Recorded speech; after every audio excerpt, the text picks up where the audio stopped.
Welcome to MicroMania Film Fest and our final panel discussion, Women in Film, hosted by Tilke Hill, featuring Andrea Ashton, Lisa Donatine, and multiple MicroMania Film Fest award winner Anne Holliday. I'm just going to take a quick moment to thank our sponsors. MicroMania Film Festival is sponsored by the New Hotness Media Institute, Indie Vice, Free Agent, Native Spirit Film Festival, and Argle Bargle, the game where you insult your friends.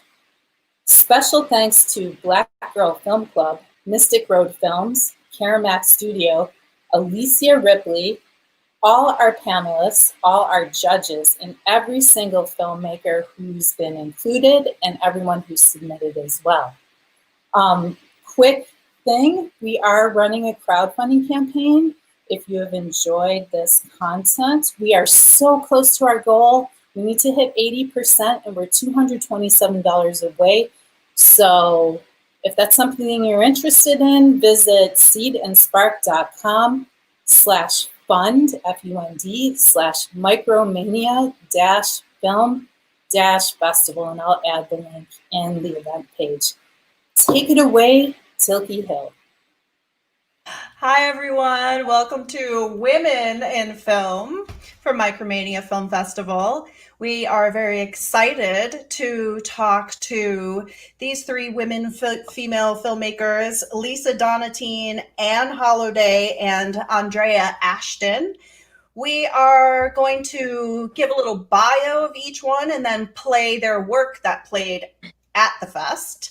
As far as Anne's work goes, we're going to play both of her films that have been playing at the fest because she actually won an award for both of them. So first up, we have Lisa Donatine, whose work that is playing is called Unexpected.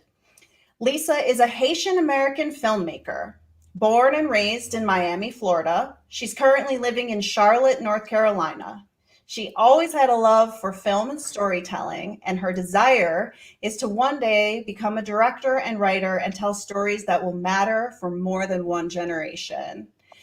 Lisa is also a work, oh my goodness, I can't think about the name. But anyway, she may have to leave us because she is a necessary worker. And we appreciate her taking time during her break to even come on to the film festival. So now we are going to play her film, Unexpected.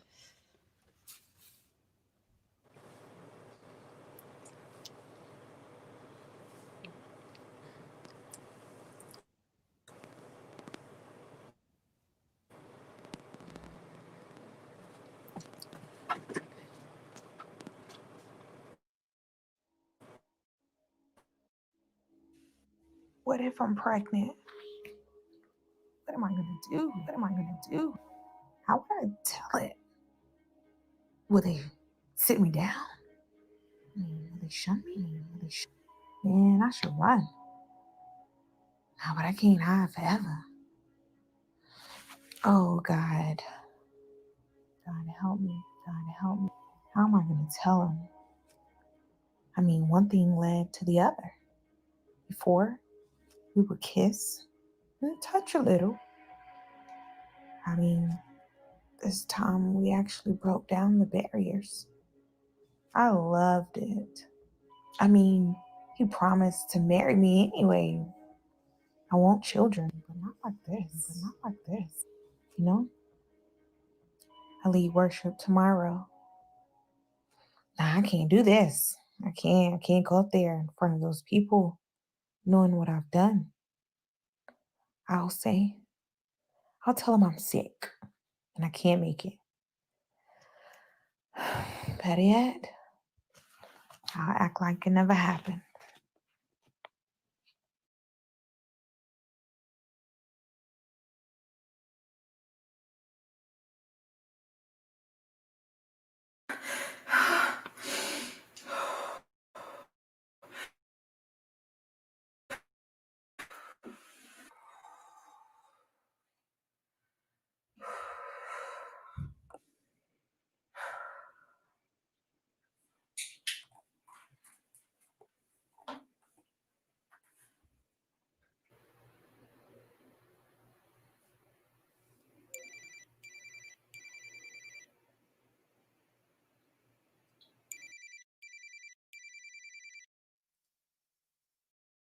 Call me back.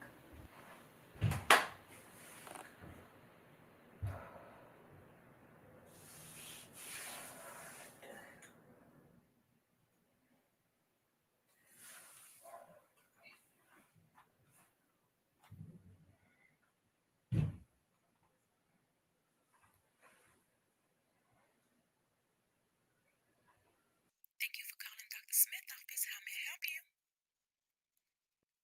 Hello? Hello?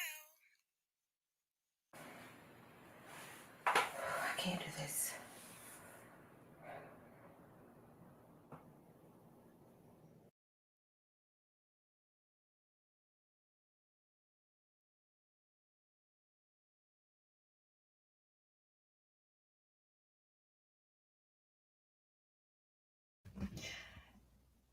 Thank you, Lisa, for sharing your work. I look forward to coming back, and I hope you're here so that we can talk about it some more.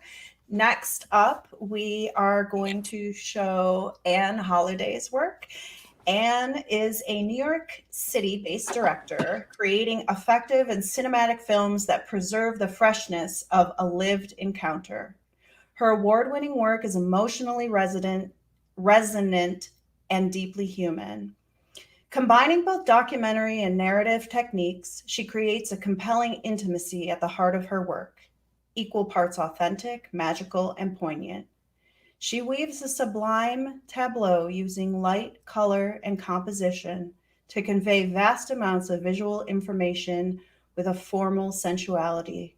Her cinematic eye has enabled collaborations with the likes of Porsche, Google, Uber, and Nokia across a variety of commercial and branded content projects. Her work has garnered recognition from across the industry with inclusion in both the 1.4 and Shoot Magazine's New Directors Showcase, as well as being awarded by the One Club, American Photography, AICP, South by Southwest, and others. She has shot in over 20 countries, from the world's biggest slum in India to remote villages in the Amazon rainforest, with Hollywood actors, pro athletes, and CEOs to survivors of tragedies. Her first fiction short about female friendship and the sublime screened at film festivals in the US and Europe and won Best Short Film at the 1.4 Awards. When not directing, you can find her putting her craft to work. So, Anne has two films, Physical Thoughts and Bird Watching, and they both screened at MicroMania and they both won awards at MicroMania. So we're going to play them both.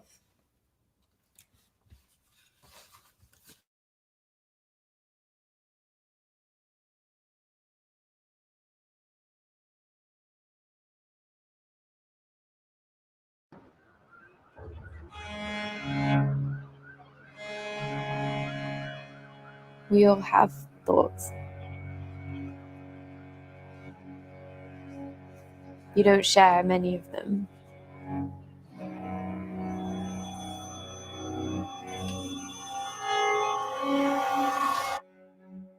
It's not easy to tell the truth. It's not easy to be honest about how you feel. It takes a lot of courage and it takes a lot of work to be able to do that.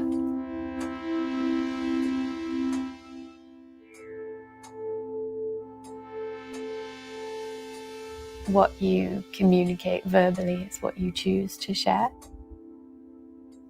Sometimes what you communicate physically is beyond your decision.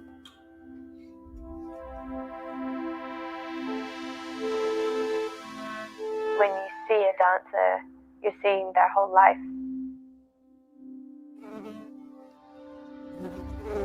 Feeling strong, but also delicate. My tendency is to be light and gentle and sweet. That's part of who I am. I'm not going to pretend that that's not who I am. But that's not just who I am.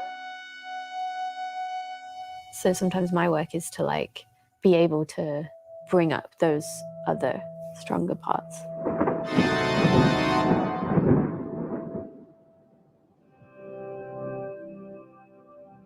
why do people make art in the first place?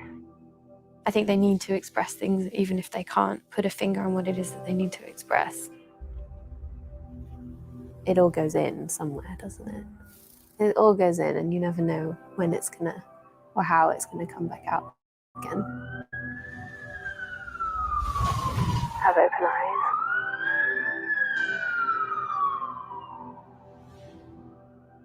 It helped me let go of a lot of things when I realized that I don't have to label myself as a dancer, but it is just movement, expression and experience through movement. What people will respond to, ultimately, is your honesty and your sincerity. All I can do is have a really truthful, meaningful experience for me, and hope that that's something people watching can connect to.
What would the world be like if there weren't pretty girls?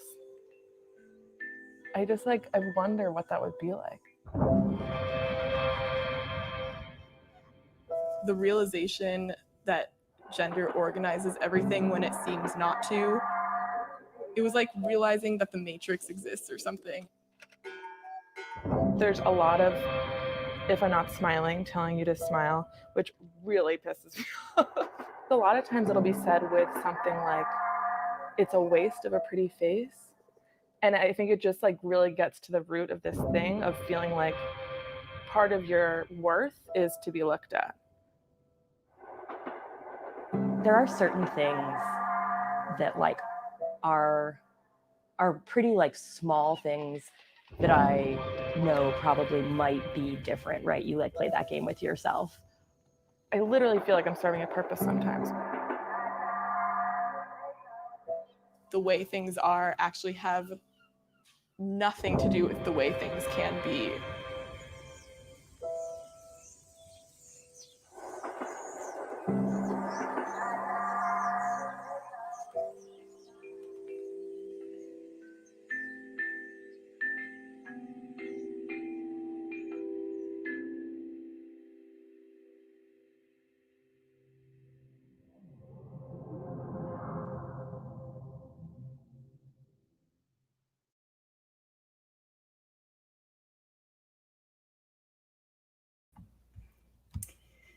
I'm excited to come back and talk to Anne about her work that is now award-winning work.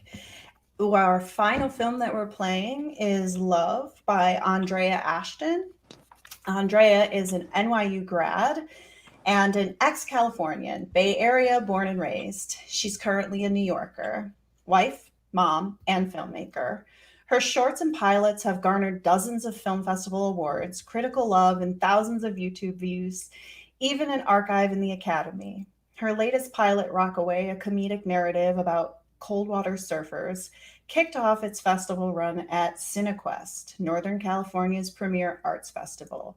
She's been a second rounder for both Sundance and Film Independent Labs, and recently completed nigh whiffs from script to pre-production lab with When Joy Fell, a dark romantic comedy feature screenplay she wrote and will direct, one of only 8 projects selected. And now we will play Love.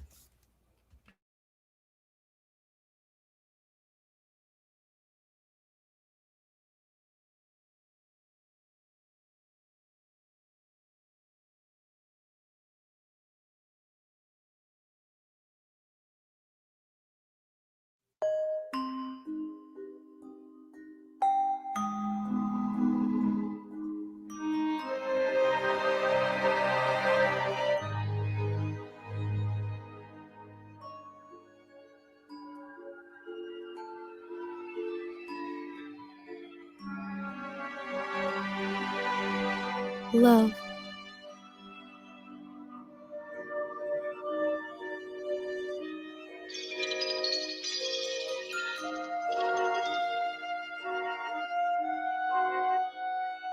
We're sloppy in the way we say it. Claim it.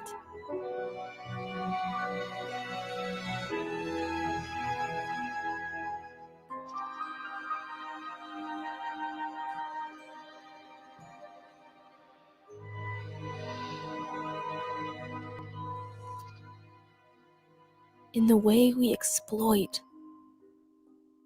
In the name of it.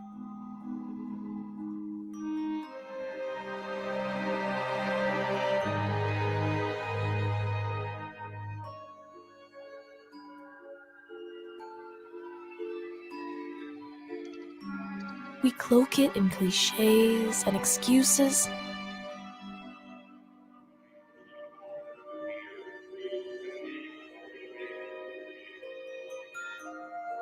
No wonder we don't know how to choose it.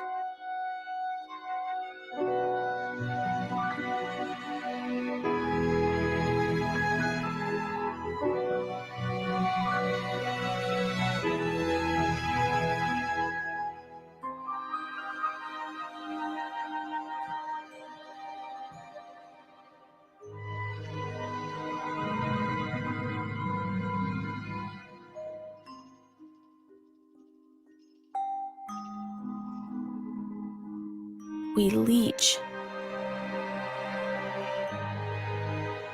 suck, and spread.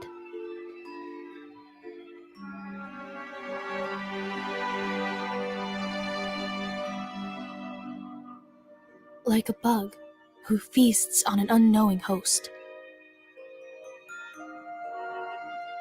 Like rotting mold. Like how sugar seeps into scones.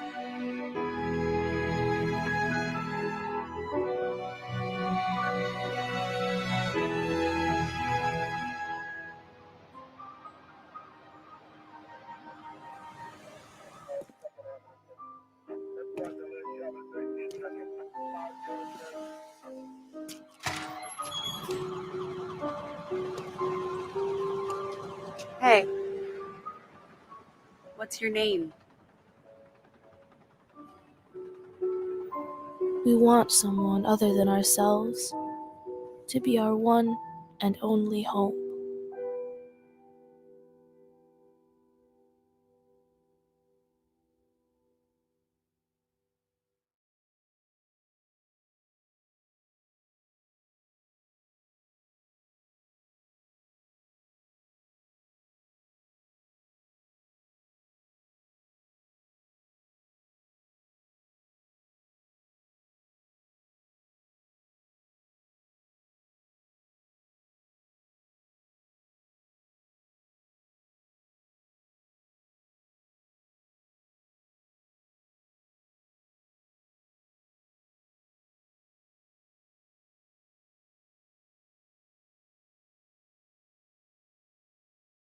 Welcome back, everyone. I hope that everyone who's watching enjoyed seeing those films as much as I did, even though I've seen them before. Seeing them again, you just pick up on nuances.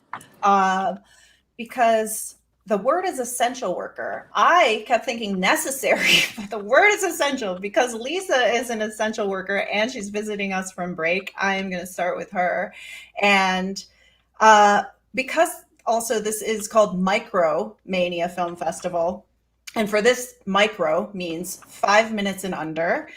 Lisa, can you talk about what freedoms you found in storytelling in such a smaller amount of time?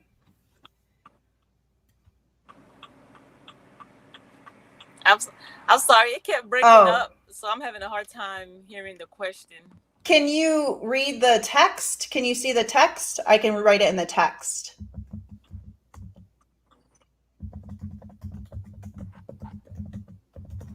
Okay.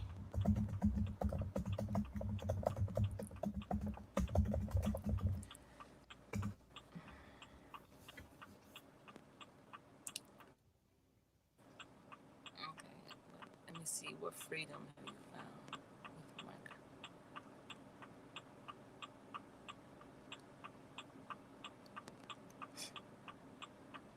with with the festival as a whole, or just you as a making filmmaker making my film? your own film?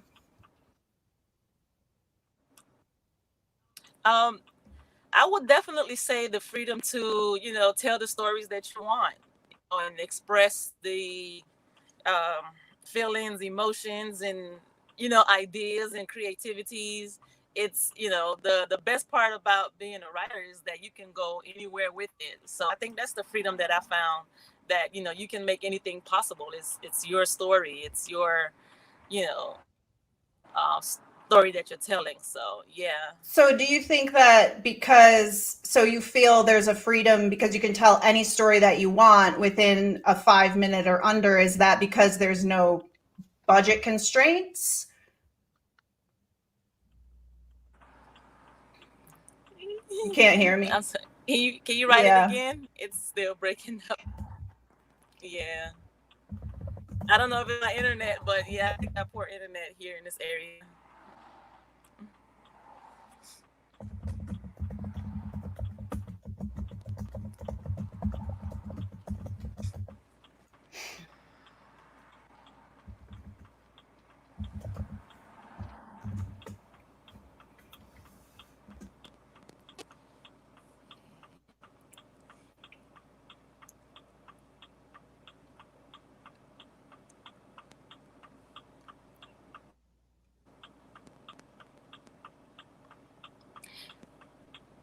And making sure the freedom that I found in it is that you don't have to spend a lot of time in details. You can get right into the main, point and conclusions that you want to make. You don't have to do a lot of explaining. I feel like people, like, pictures tells us, like, pictures is worth, like they say, 1,000 or 1,000 words, or whatever the saying is. But I think if you get the point across, then a lot of details can be left off, and people will still understand. As long as you connect and you're relatable, they will understand what you're trying to say.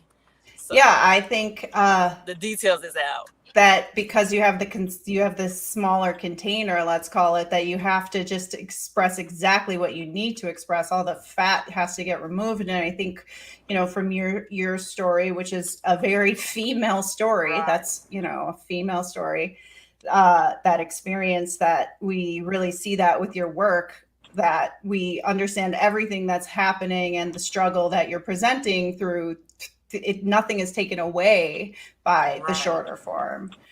So yeah, I'm gonna hopefully come back to you. We'll see if you're still here or not. But I wanted to move to Anne and sort of talk to her about why she loves the short form. Hi everyone. Yeah, my answer is kind of similar to Lisa's. I think the short form just allows, I think, sort of for the blooming of creativity. I find that, like, people are a lot more perceptive than we often give them credit for. And sometimes I do a lot of client work on the commercial side, and I think there's often a preference for a kind of very see-say approach, because people think their audiences aren't smart enough to see between the lines and kind of read things a bit more kind of complex emotionally. And I'm very interested in kind of creating spaces for people to do that. So I don't necessarily want to draw all the conclusions for them and say, for me, X plus Y equals Z. I want to be able to say, here's X, here's Y, find out, go wherever you want to go with that. Yeah, I like that too. I think I think you could tell from your work also. It's just, it's almost like, you plant the seed. It's a seed, right? Because you're not asking, you're asking the viewer to like witness the bloom inside of them and draw, their own feelings and conclusions or ideas or inspiration or whatnot. Yeah. Absolutely. I feel like kind of pretty obsessed with metaphors. So I also come from a writing background, and I find that, like, kind of having the space within text just to write whatever you want, like, and like kind of imbue that that text with whatever meaning you want, to be just a really, really creative space for me. And so I think when you make a film, often people feel it has to be very literal. If you're talking about water, we must see water. And I guess I just don't necessarily think the same thing. So I find it really like a very fruitful space to play with the idea of metaphor and kind of putting the wrong things together to see what the end result might flourish. Yeah, your films were obviously, you can see that with their titles, and what you're investigating with them, that there's clearly an interest and a desire to explore metaphor. And I think anytime we're exploring metaphor, that often is sort of up to the consumer's interpretation, right? So I can totally see that. I'm going to come back to you. We'll talk a little bit more about being a woman in film, but I just wanted to pose the same question to Andrea. What do you find the freedoms of storytelling in this very short form are? I think there's advantages and disadvantages. I mean, everything that Anne and Lisa mentioned are the great advantages of short form storytelling. But the disadvantage is sometimes you have to work harder to really get that message across in such a short period of time. So it can be more challenging in my experience. And then just a purely functional thing, that making short films also, I think you get more exposure. People have more patience to watch something short. It's so silly, but I have 15-minute films that my family and friends still haven't watched because it's just like too long for them to commit to for whatever reason. So in this short attention span world that we live in, it's a way to get more eyes on your work and to share your story with people who are time pressed. But yeah, I really enjoy it. Obviously, there's benefits of like cost as well. Shorter is cheaper. But ultimately, I think it's just about having the ability to share with more people on my own budget. Nobody's financing my films. So if I can make something that people see because it's under 5 minutes and they have the time for that, then that's great. I completely agree. And I think, with social media and with, on TikTok, everybody's making their own short film, essentially, Yeah. So and that's what people we're constantly like reducing time. I find it so interesting that you're like 15 minutes is too long for people to watch. But I've got 30 minutes of something, but, episodic, and that's very difficult for people to watch too, even though some of those episodes might only be 2 minutes. Yeah. So, difficult to get them to watch, not difficult to watch, just to have them actually be an audience. So I was thinking about love and about how you used, the different, like the editing techniques of it. And I'm wondering if just the short form allowed for that to bloom in the storytelling, or if you already knew that you were going to be using that type of editing to share that story. Yeah, I knew that I had to compress, an entire span of a relationship into like 4 minutes. Actually, my original goal was more like 2.5 minutes, and it didn't work. But I even did a sort of an animatic, just saying like, okay, this is what's going to happen in this moment, and this and this and this, and just so I knew for myself, like roughly, I had 5 to 10 seconds of each moment to convey that progression in a relationship. And it was I ended up being longer, as I mentioned. Like, it was hard to stay constrained to that time frame, but it was something that I had to think about in advance. Like, if I had had more time, I could have told the same story in 10 or 20 minutes. And I think it still would have been beautiful. In fact, if anything, it could have been bigger and more beautiful. But again, I did it short because I wanted to keep it tight and make people watch it. Yeah, I think like as an audience member, I understand what it was going for, and I understand these questions, this inherent questions about the love we seek outside of ourselves and the love that the I was brokenness within ourselves. And I had the poem, as a framework. So that was giving me an opportunity to kind of like pace everything to go with the poem. So there's that too. Did you choose that poem yourself? Yeah. I did this through the Visible Poetry Project, which pairs filmmakers with poets. And so the poet and I, like, she shared a bunch of her poems and I sort of went through them, and that was my favorite. And yeah, she was part of the process the whole way through. So it's been a great collaboration. I love that, because I stepped in very last minute yesterday for the queer filmmaker panel as a moderator, and it ended up that the through line of everything that I could find was like archive was a big thing. And Anna and I were talking about archive over email just very briefly. And it's, your film, because it uses this poem created by somebody else, that is kind of like the jumping off point is archive. And I think, and going back to you, Anne, I'm wondering, tell me a little bit more about your love of archive, just because I find it so fascinating, particularly with bird watching, the thoughts that it provokes. Yeah, I don't know where it came from. I think just as a kid, there was my great aunt basically was the home where everybody's sort of family imagery was kept.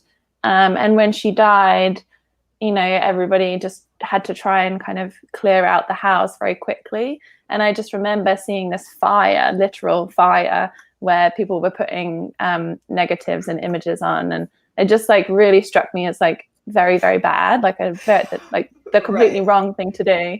But I was like 3 years old and kind of saying, I don't think this is right. And people were like, shush, please. So I don't know. I think ever since then, that experience really stayed with me. And I feel very precious about, kind of securing negatives, actual celluloid film for the future. And looking back at it, not just keeping it in storage, but like making sure that we are returning to imagery and learning from it constantly. I think I often say that I don't think you can always look to your contemporaries for your point of view. I think that, history is such a great teacher, and imagery is so powerful, whether or not I'm taking something kind of like literal from it or something metaphorical. And I think also kind of, Andre, like in your film, the way you use the flowers as like a through line for time, I was like so moved by that. And I was like kind of curious if, in a way that is performing that kind of same function about, it's an expression, an illustration of time passing in a really kind of beautiful way. Thank you.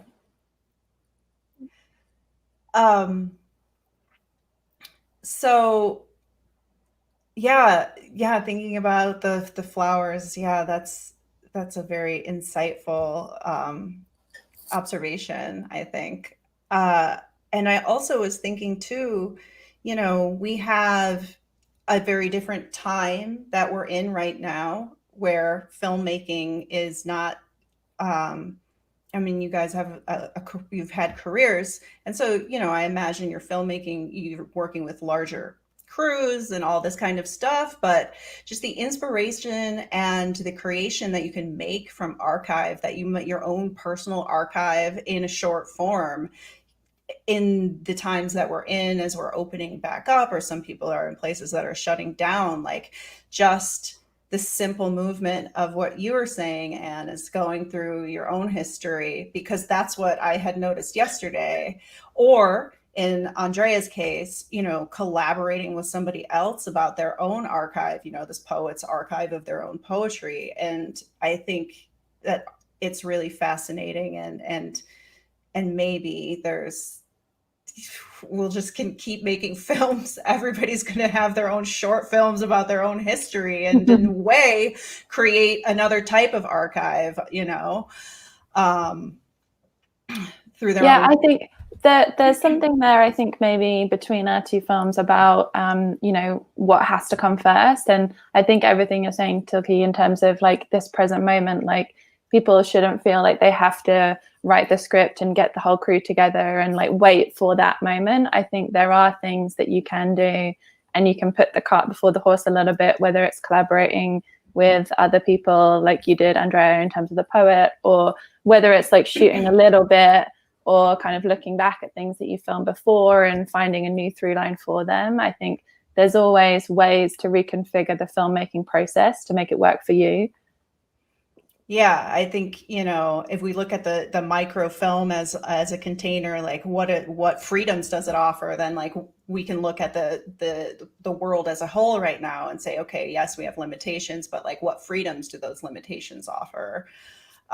Just from, you know, thinking about Archive, inspired by both of your films, and the poetry. My grandmother's a poet, and I have a box of her poetry. She's passed, and I'm like, why aren't I making something about this? Like, I'm a voice actor. Like, what am I doing? You know, it's like and I love that. Just about, you know, talking to you guys is like, you never know what you're going to inspire someone else to do by making the short form, or longer form, but you know, at least you can get them to watch the short form so that then they can become inspired, you know.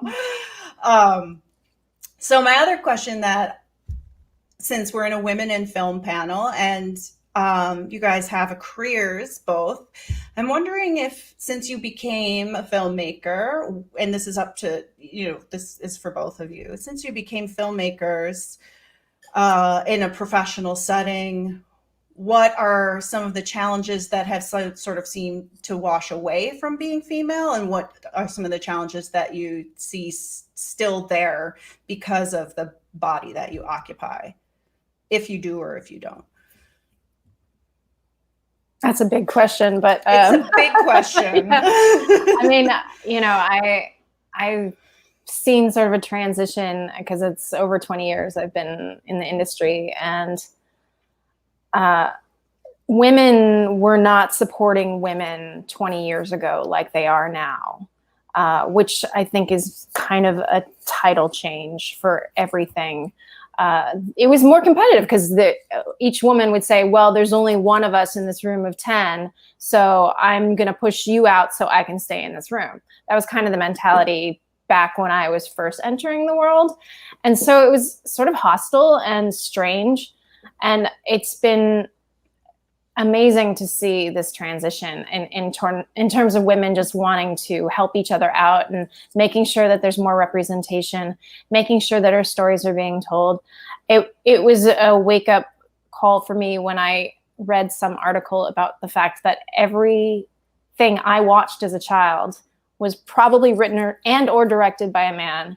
So my identity as a woman was somehow formed by all this content that I was watching. And that had never occurred to me before. And I was like, well, clearly we need to fix that in this world, because women have a different view. Women have, you know, whole different insights and different kinds of storytelling. And I want the next generation of girls growing up not to feel like they have based themselves on a man's vision of a woman. Yeah, I think that's really where it's at, right? Like, we all want representation of ourselves, and, you know, wherever we fit into the grand scheme of things. And if only one part, only one body is telling the story, then, you know, we're all basing ourselves on that story. And yeah, I think I love that you're like, I'm going to change it for the future, because that's what we, you know, if we're responsible artists, that's the point, right? To pave new paths. So with that big question, Anne, would you like to say anything?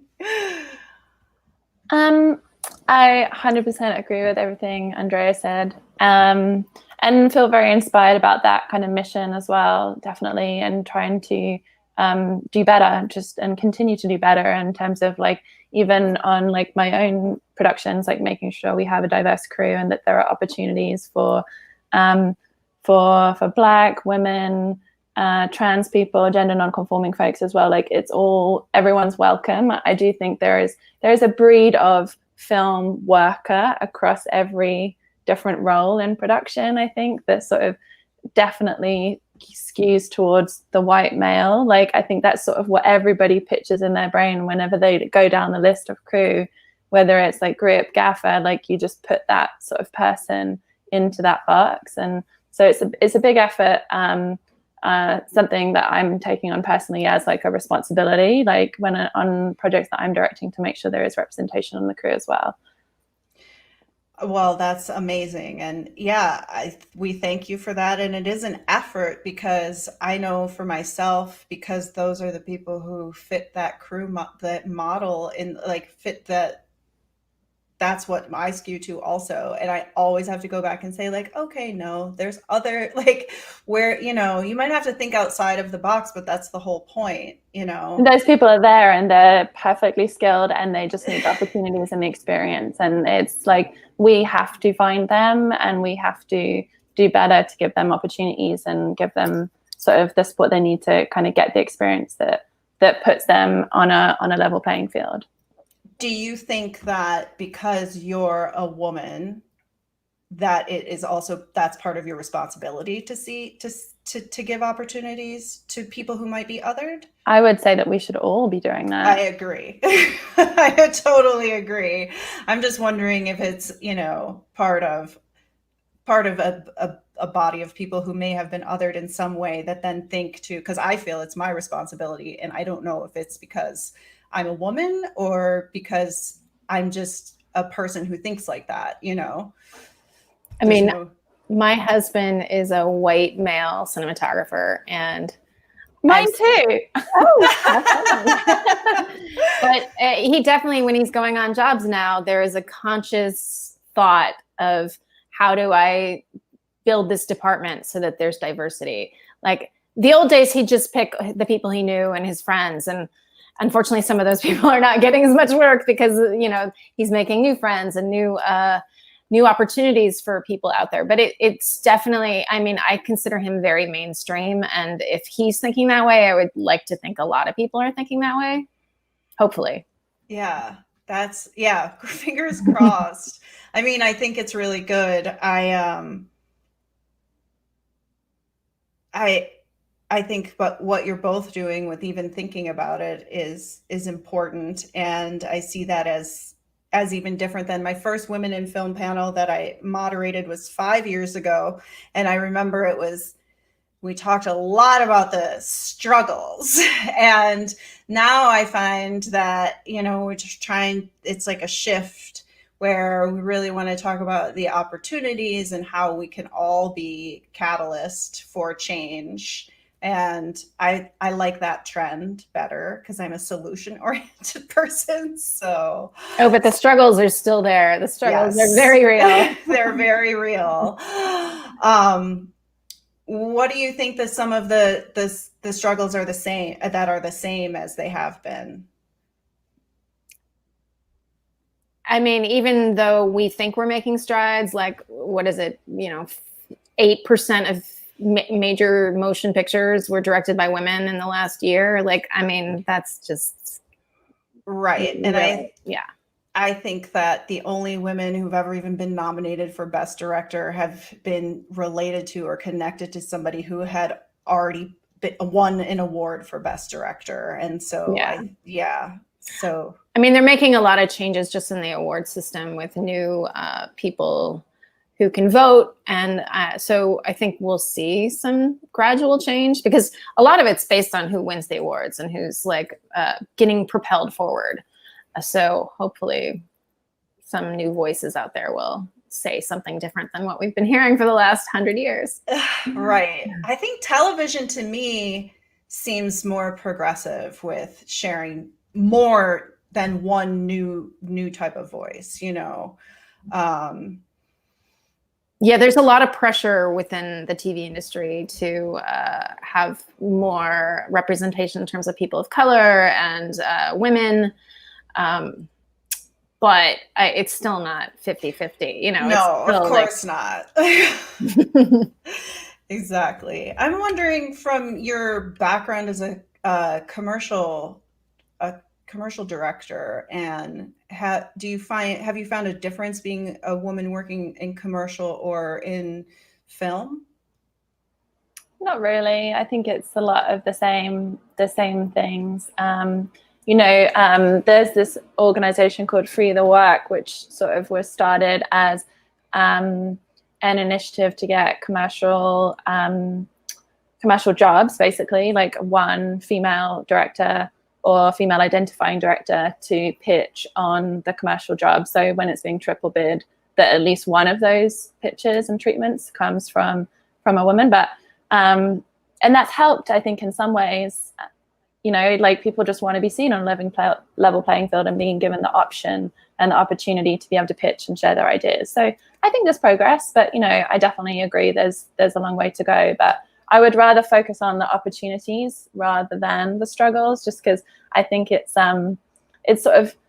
easy for us all to sort of think that we're really hard done by and the most awful situations, and often that is true, but there are so many other people who are much less fortunate than all of us. And I think it's sort of our duty to just keep going and trying to do the work. And I would rather be measured on the work I'm doing and the work that I'm proud of, even if I had to do it all just by the skin of my own teeth. Right.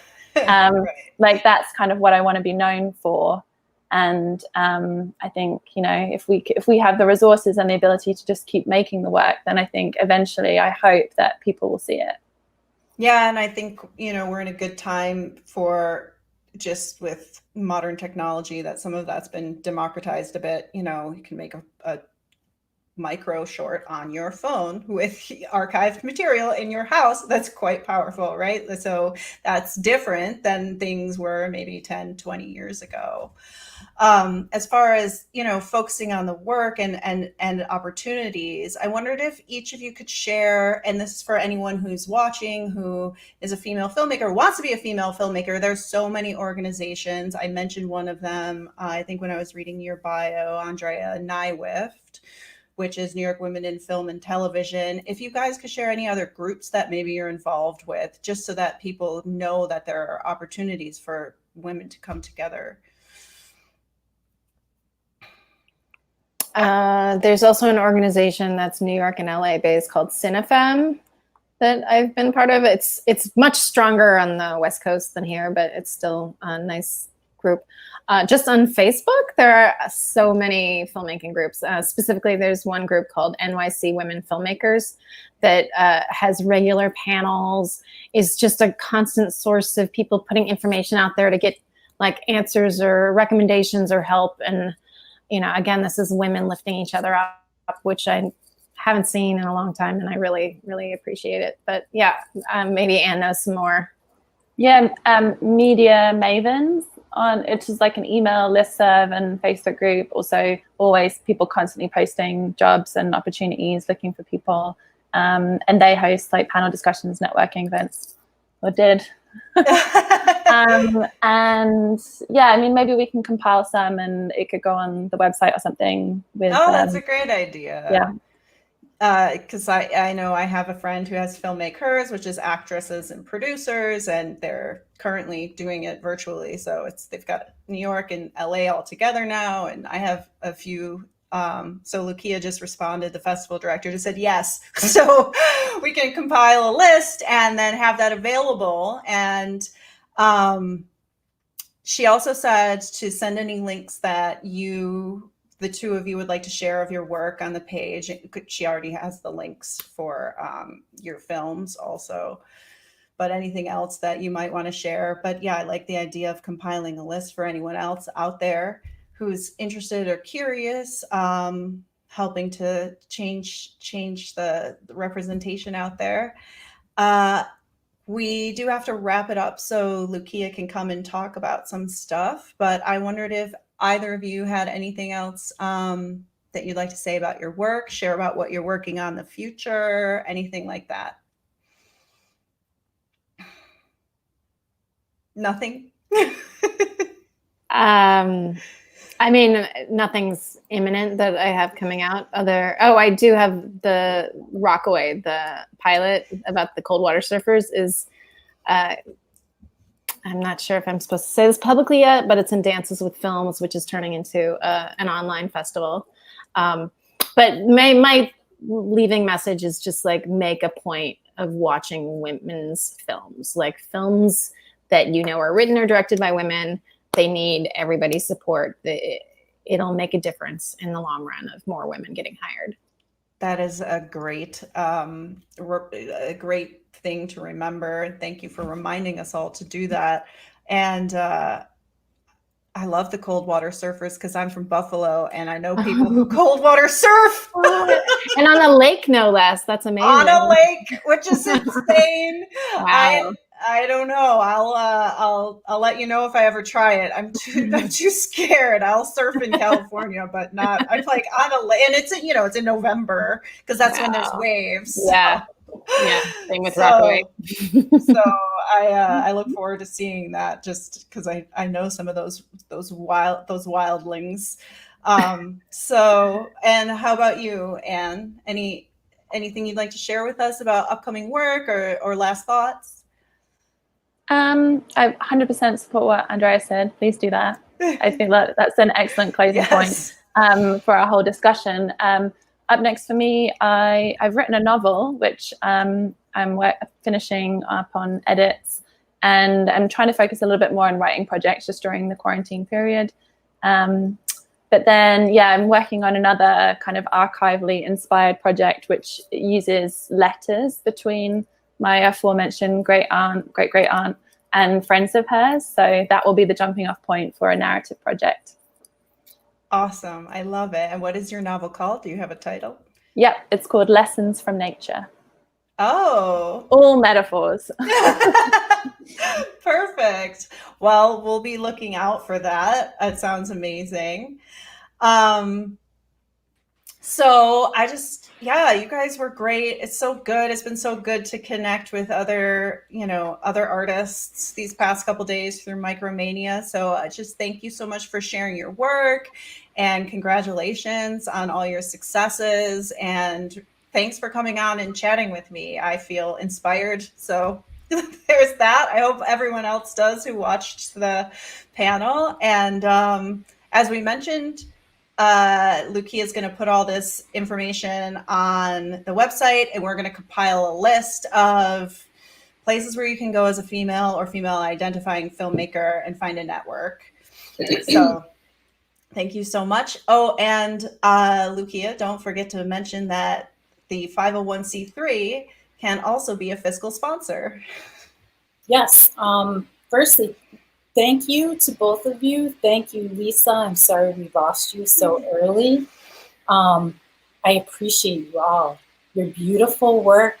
Thank you for taking a chance on this tiny little fest that's just in its second year. That I have big plans to grow this. My whole intent is to bring more attention to all this beautiful work. I really believe in micros. What if I did a watch party sort of thing with just all the films made by our female filmmakers, or started to think about that sort of thing? I think that could be pretty cool. Thank you for taking a chance on MicroMania Film Festival. I hope to see more of your work soon. Please feel free to share anything, anytime. Once a MicroMania Film Fest filmmaker, always MicroMania Film Fest filmmaker. It's a community I'm building, not just a one-off event. So I appreciate you all. And thank you, my friend.